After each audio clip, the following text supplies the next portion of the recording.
Hey everyone, so this is basically going to be an end of the year channel update video and a 1000 subscriber update as well. Although at this point the channel is well over that number.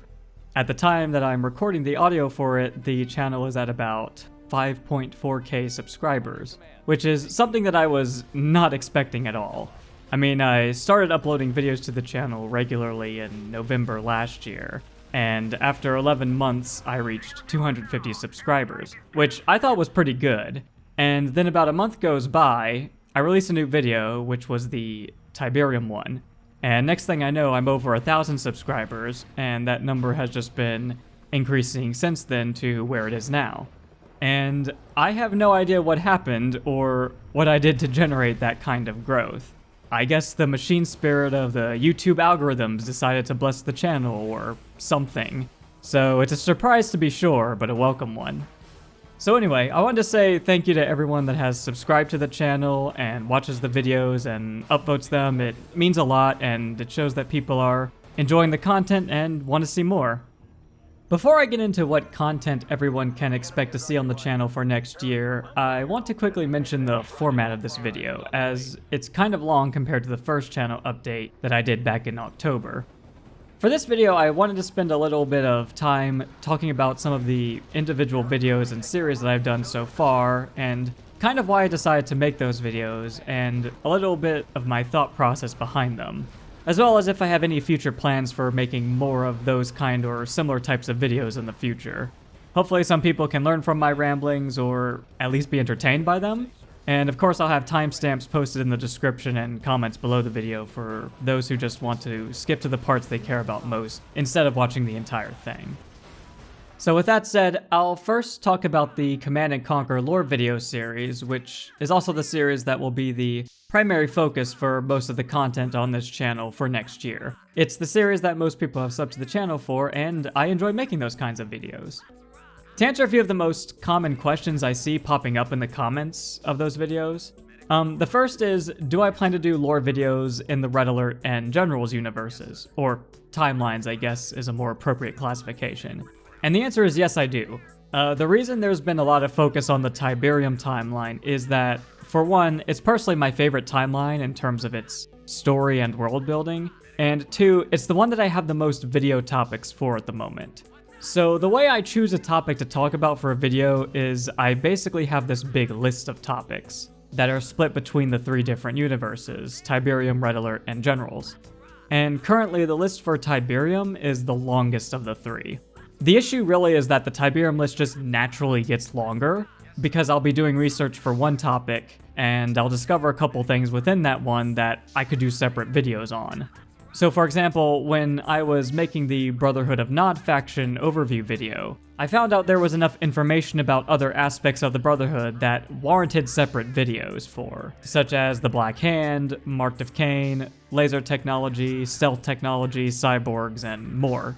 So the Tiberium timeline will still be my main focus for most of the lore videos for next year, but I think I can begin going through some of the topics in the Red Alert and Generals lists. And I expect that as I start to do lore videos for those two, their lists will also end up expanding as well.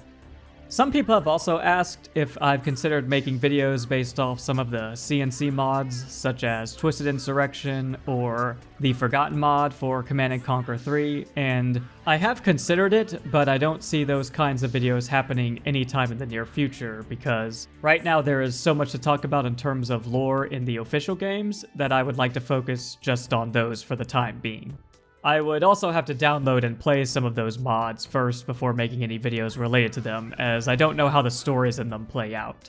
And the last question I've seen asked is along the lines of, why do I ignore Command & Conquer 4? Of course, I've also seen many more comments from people saying they're glad that I do ignore CNC4. I think it's worth eventually doing a separate video on Tiberium Twilight, because I actually have quite a bit to say about that game, but the reason I ignore the story and lore of it is because the CNC community at large just flat out rejects the game. Now I know some people might say, well, why does it matter what the community thinks? EA owns the rights to the IP, and it's still an official game in the series. And while I do recognize the merit of that argument, I think it's important to realize that Command & Conquer would not be one of the most recognizable RTS or even video game franchises ever if it wasn't for the community that has been dedicated to the series ever since the first game was released back in 1995. And that same community continues to keep the series alive to this day. So much so that EA thought it was worth the time and money to remaster the first 2 games in the series, and their expansions. So the point is that I don't think one can just ignore the general opinion of the community like that. There has to be some level of respect on the part of the developer and publisher to the community for being dedicated to the series for such a long time. I mean, even from a business perspective, a company should have some respect for its customers. And for many people, Tiberium Twilight, to put it nicely, greatly lacked that respect. Not that I think that was necessarily EA's intention to disrespect the community, it's just that that was the outcome based off what I can only assume was a lack of development that was put into the game. So with that, I have no plans to include any of the story or lore developed into that game into the current series of lore videos. Which is not to say that I won't ever cover any content related to that game. I recognize CNC4's existence, but for the foreseeable future, I will just be ignoring it. Personally, I think it's best to treat the game as a separate branching timeline, similar to how the campaigns in the Red Alert games lead to different branching timelines, so that's kind of my quick take on CNC4. As for what inspired me to make Command & Conquer lore videos to begin with, it's because I think the CNC universe is really underrated. I mean, sure, it's not as extensive compared to other fictional universes such as Warhammer 40k or Star Wars or The Elder Scrolls, but I still think it deserves to be explored and remembered, especially considering the impact the series has had on video games as a whole, at least in terms of the RTS genre. And there aren't that many people covering the story or lore of the games in great detail here on YouTube. The exception, of course, being Stefan from the channel No Strings Productions, who I think was the first to really start doing in-depth CNC-related lore videos. And he does great work on them too. So if there happens to be anyone in my audience who don't know about his channel and want more Command & Conquer lore, I would highly recommend you check his channel out. Okay, so that's it for the CNC videos. Now I'm going to talk a little bit about the very first series of videos I did on this channel, which was the Battlefield 2 Retrospective Map Analysis, which is quite the long name. So this was a series that I knew going into it was most likely not going to be very popular or really generate a lot of views.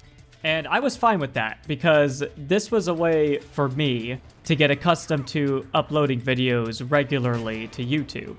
And one of the, I guess, fears or concerns that I had starting out as a content creator was just the idea of putting a video out there on the internet, in the public, where everyone can view, comment, praise, criticize it, and being unsure of how I would handle or react to all that. Basically, I had a decent amount of anxiety at the start. It seems like for most content creators, getting a lot of views or going viral starting out is seen as a good thing, but for me, I was actually kind of worried about that. Some videos can get lots of views for the wrong reasons, and that was kind of one of the things I was worried about.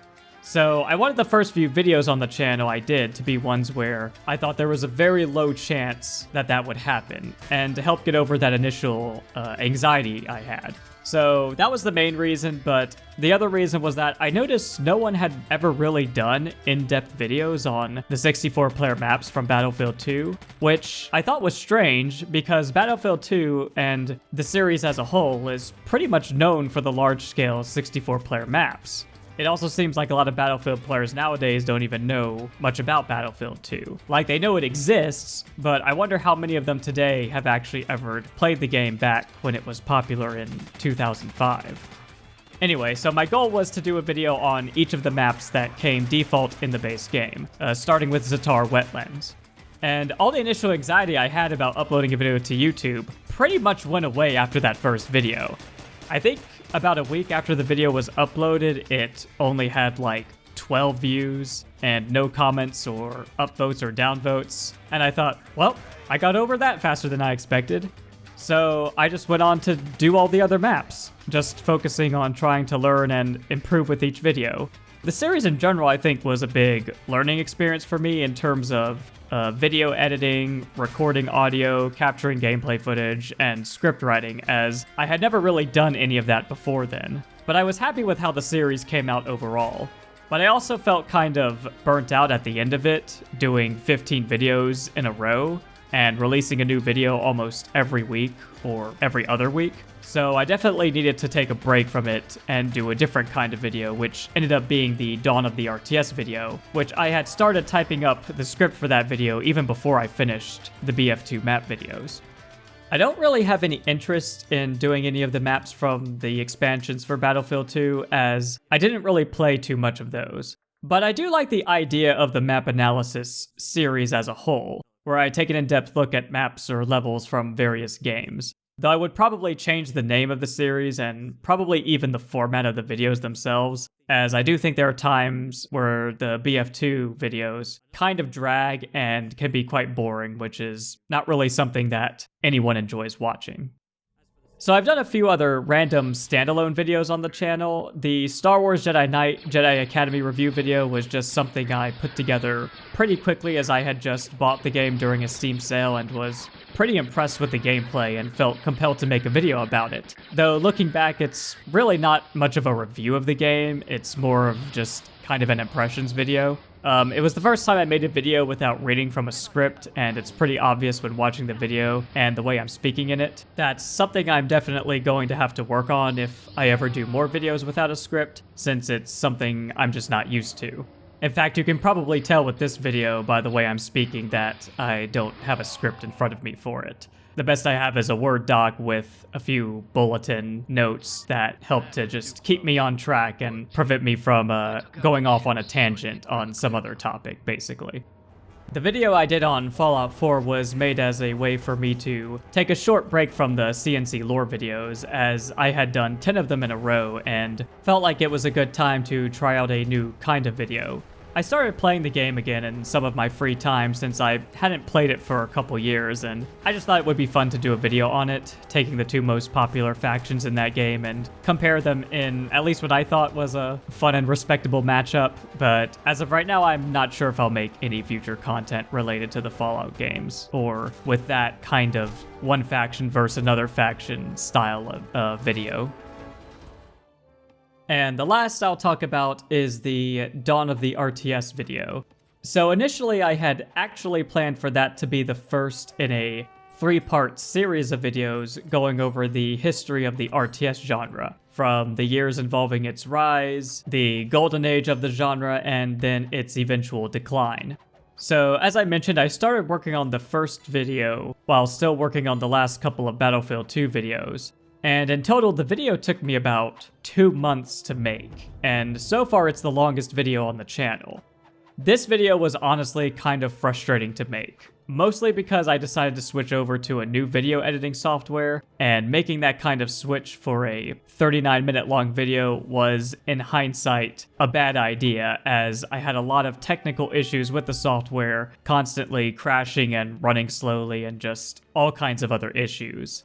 I also ended up using other channels' gameplay footage way more than what I was expecting, and even though I gave proper credit to all the channels whose footage I used, I still thought it was just too much. I thought I had still owned most of the games mentioned in the video, like Homeworld and Age of Empires 1 and 2, but it turns out I did not, and I just didn't have the money to spend on buying the remastered versions of them. So basically, I was not as prepared to make this kind of video as I thought I was. But regardless of all that, I did end up getting the video done, and I was pretty confident that it would do well. In fact, I would actually say I was overconfident, because I set expectations for how well I thought the video would do. I expected it would get 1,000 views in 1 week, and I thought that was a reasonably low expectation to have.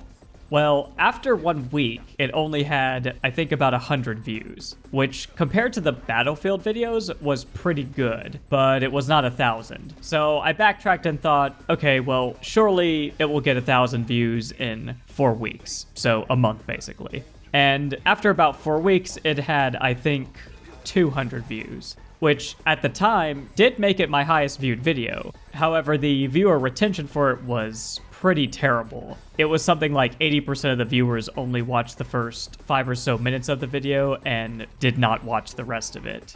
So I was just all around pretty disappointed by this video, from the making of it to its reception. And I knew that making part 2 in the series was going to take just as much time as making part 1. It would be just as long, if not longer, and just like with part 1, I was not fully prepared to properly do part 2 either. So because of all that, I just did not think it was worth spending the time to make part 2 or 3 in the series, and instead I went to make the first CNC related video, that being the construction yard. So I guess my main takeaways from that video were that I should make sure that I am properly prepared to do that kind of a long video. And also that just because a video is long does not necessarily make it a good video. And that it's better to have no expectations for how well a video will do than to have any expectations at all. Because if you have expectations, then you are pretty much setting yourself up to be disappointed, which is never a good feeling. Now, fast forward many months later, and that video has a lot more views and much better viewer retention compared to back when I first uploaded it. So now I'm having to consider the possibility of reviving parts 2 and 3. Though just like with the first video, which it turned out I was not fully prepared for, I don't think I'm properly prepared to make part 2 now either. But I think I might have enough to do part 3, though it would feel awkward to just skip part 2 like that. So at the moment, I'm not sure exactly how I want to proceed with those videos, but I am putting them back into consideration. So yeah, that's pretty much it for this 2020 end of the year update video, and it will be the last video I upload to the channel for this year. I don't have an exact date for when the next CNC lore video will be uploaded, but it will probably be sometime near the end of January or beginning of February. I know that's a long time to wait for a new video, but it's holiday season and there are things I have to take care of outside the internet world. But as I mentioned back in my last channel update, I don't consider my channel to be exclusively a Command & Conquer channel. I certainly consider it a major part of the channel, but there will be times when I take a short break from doing CNC lore and upload another kind of gaming related video. And even though my channel has seen quite a good deal of growth in the last month, it is still pretty small compared to many other channels out there, which means I'm still learning and growing, and I know I'm going to make mistakes along the way, but my focus is always to try and deliver good quality content to everyone here, because I know that that's the thing that people care about most. Oh, and the last thing is that YouTube finally gave me the community tab on my channel page, so I do plan on using that to post any quick updates there as well. So anyway, thanks everyone for watching the video. I hope you found it interesting to hear a little bit about some of my thoughts and ramblings on the videos I've made so far, and if you have any other questions, concerns, or other comments, then you can leave them below this video and I'll try to respond back to them when I can. So until then, I hope to see you guys next year with a new lore video. Have a great day, everyone.